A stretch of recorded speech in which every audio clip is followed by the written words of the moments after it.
negara Palestina.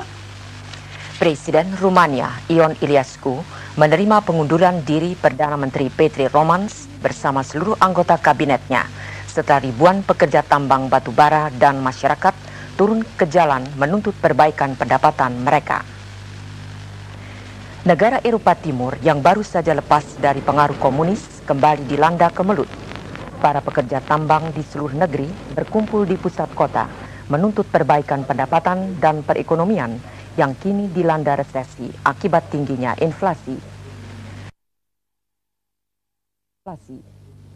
Wartawan melaporkan diperkirakan 10.000 pekerja tambang telah berkumpul di pusat kota dan mengepung gedung-gedung pemerintah. Dan jumlah ini akan terus bertambah karena di Rumania saat ini mempunyai pekerja tambang sekitar 50.000 orang yang sebagian besar bekerja di tambang Jiu Valley, 400 km dari ibu kota Bukares. Para pekerja yang semula mempunyai misi perdamaian dan ingin berbicara langsung dengan Perdana Menteri Romans akhirnya menimbulkan kerusuhan dan merusak bangunan sehingga akhirnya pasukan keamanan dikerahkan meredakan namun tidak berhasil. Korban berjatuhan diperkirakan 3 orang meninggal dunia dan puluhan orang lainnya luka-luka. Sementara di pihak keamanan juga diperkirakan luka-luka.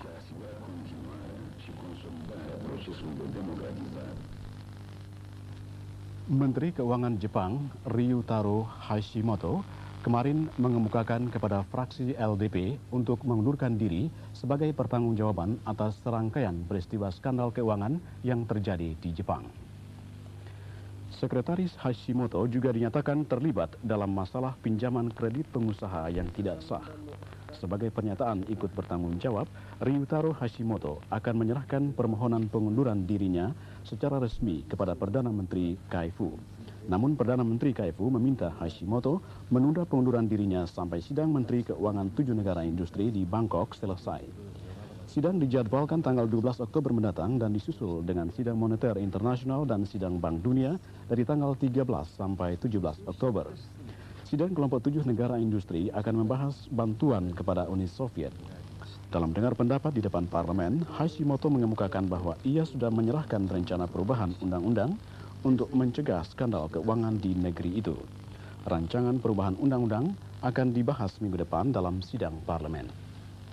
Tentara Yugoslavia ditarik dari barak-barak di kota garis depan yang diperebutkan Kroasia Timur, Vinkovci, kemarin.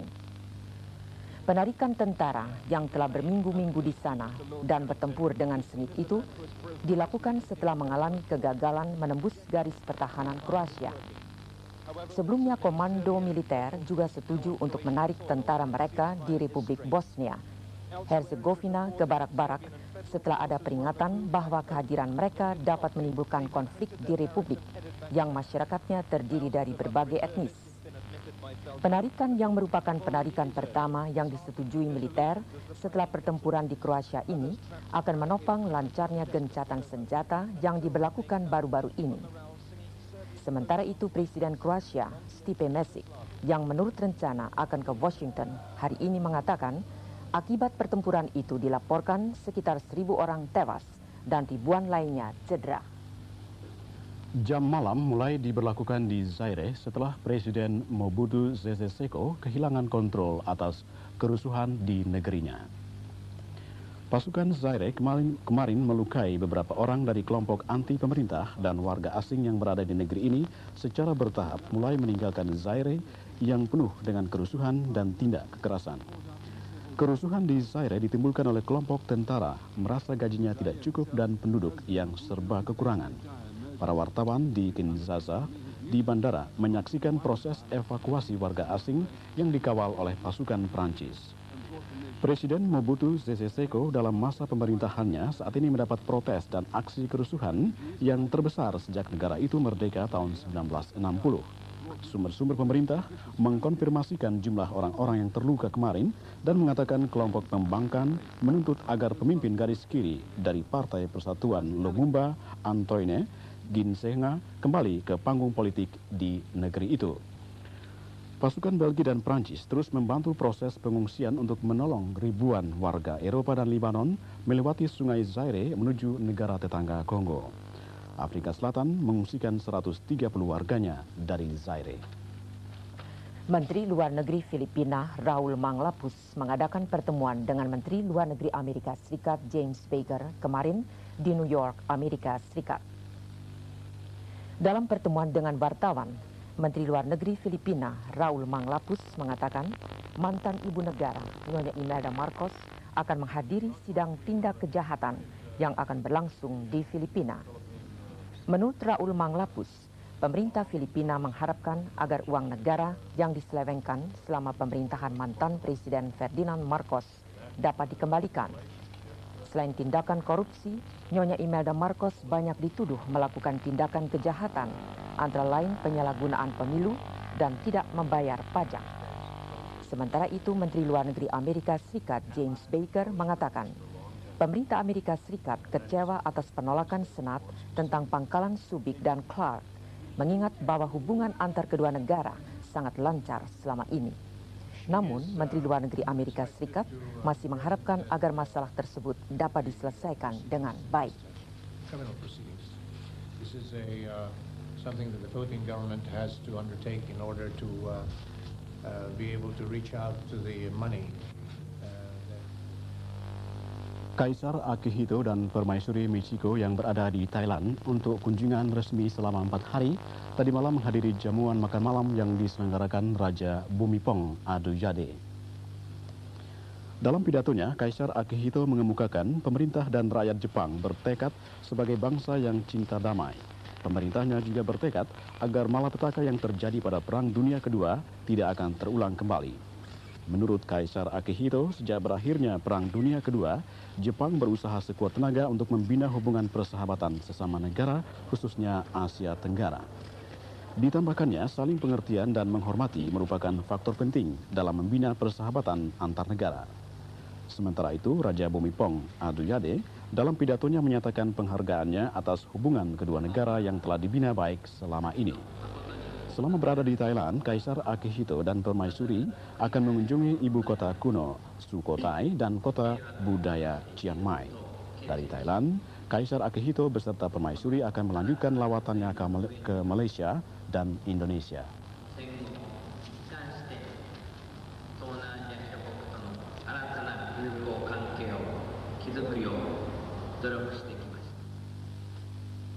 Kepala Staf Angkatan Laut Jepang, Fumio Okabe, kemarin meluncurkan kapal perusak Jepang yang pertama. Kapal perusak The Kongo yang berbobot mati 7.100 ton diluncurkan dari galangan kapal Mitsubishi di Nagasaki. Dilaporkan kapal perusak ini memiliki fasilitas yang dapat digunakan untuk menembakkan 10 peluru kendali pada saat yang sama ke sasaran-sasaran yang berbeda. The Kongo dibangun sejak bulan Mei lalu dengan biaya $1 miliar Amerika Serikat. Setelah diluncurkan, kapal The Kongo akan dilengkapi lagi dengan perlengkapan persenjataan. Diharapkan bulan Maret 1993, The Kongo sudah siap melaksanakan tugasnya. Pasukan bela diri Jepang menurut rencana akan membangun 4 kapal perusak dalam pembangunan 5 tahun bidang pertahanan sampai tahun 1995 nanti.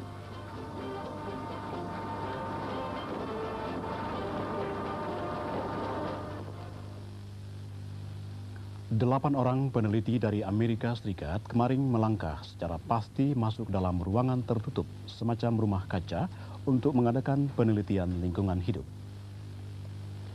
4 orang wanita dan 4 orang pria akan terisolasi dari dunia luar di dalam ruangan biosfer selama 2 tahun.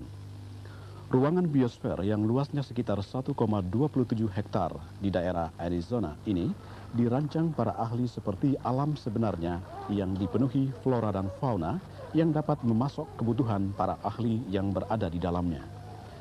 Ruangan biosfer yang terkunci dari luar ini menjadi laboratorium hidup para ahli yang akan meneliti kehidupan flora dan fauna serta lingkungan ekosistemnya. Kehidupan para ahli dari pagi hingga petang diupayakan sama seperti kehidupan manusia normal di alam terbuka, sehingga menurut para ahli dalam ruangan ini merupakan contoh kehidupan yang sehat jauh dari segala polusi yang merusakkan kehidupan. 4.000 spesies tumbuhan, hewan dan serangga yang ikut dalam ruangan biosfer ini akan menjadi teman para peneliti sampai 2 tahun mendatang. Saudara Unun Sugianto akan menyampaikan berita olahraga. Babak final kejuaraan internasional powerboating yang berlangsung di pantai Guernsey, Inggris, berlangsung di bawah cuaca cerah serta laut yang tenang. Dari 13 peserta yang melakukan start di babak awal, terdapat 3 peserta yang memperebutkan posisi pertama. Setiap peserta harus menyelesaikan 5 putaran.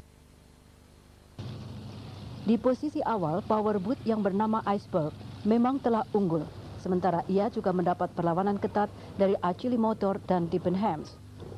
2 peserta dari Italia, Angelo Spelta dan Maurizio Ambroghetti, terpaksa menghentikan perlawanannya karena pecahnya saluran bahan bakar.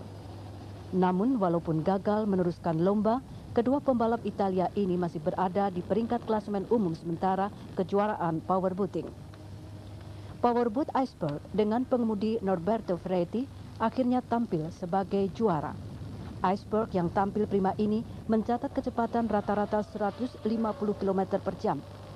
Posisi kedua diraih powerboat Achille Motor, sedangkan tempat ketiga diraih powerboat Siren.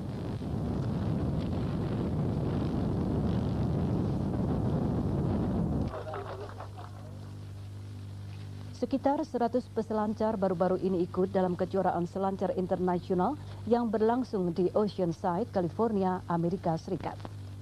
Kejuaraan internasional yang ke-12 ini ternyata didominasi oleh peselancar-peselancar dari Hawaii yang memang hingga kini masih menempati peringkat atas. Salah satu di antaranya adalah Jack Burner yang tanpa banyak saingan menempati posisi teratas dalam kelompok putra profesional dengan nilai 171.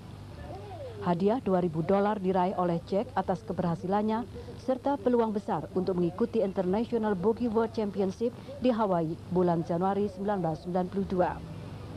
Peselancar tuan rumah Randy Schorer menempati posisi kedua dengan nilai 166. Penilaian bagi setiap peserta didasarkan pada kemampuan dalam mengatasi berbagai hambatan serta manuver yang dilakukan dan seberapa jauh ia meluncur. Pada kelompok putra, kami masukkan pada kelompok putri, Carol Phillips dari Hawaii menempati posisi pertama dengan nilai 168. Sementara Madeline Slater dari California berada di urutan kedua.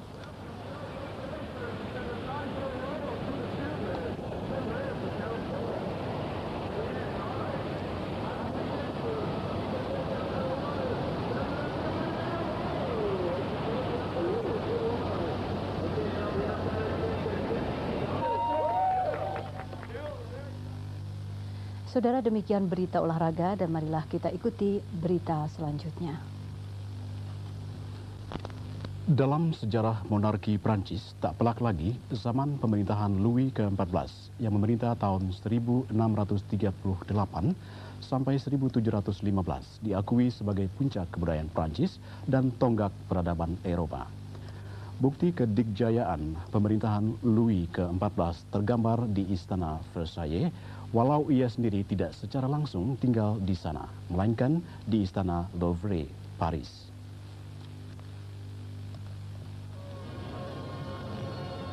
Istana Versailles terletak tak jauh dari kota Paris, bisa dicapai dengan metro atau bus. Banyak wisatawan berkunjung ke sini untuk menyaksikan istana yang merupakan gambaran keemasan seni gaya barok, contoh klasik yang sempurna di setiap sudutnya. Saudara, inilah Istana Versailles yang megah. Sebetulnya Istana Versailles ini merupakan bangunan peristirahatan bagi Raja Louis ke-13 ketika ia berburu ke daerah ini. Kemudian bangunan peristirahatan ini diperindah dan dipermegah oleh Raja Louis ke-14. Kemegahan istana ini dimaksudkan untuk memancarkan kemuliaan dan mensahkan kekuasaan raja yang tak terbatas. Itulah hasrat Louis ke-14, peletak tata politik baru yang berpuncak pada absolutisme. Ia naik tahta pada usia 5 tahun, namun baru mengendalikan pemerintahan pada usia 23 tahun.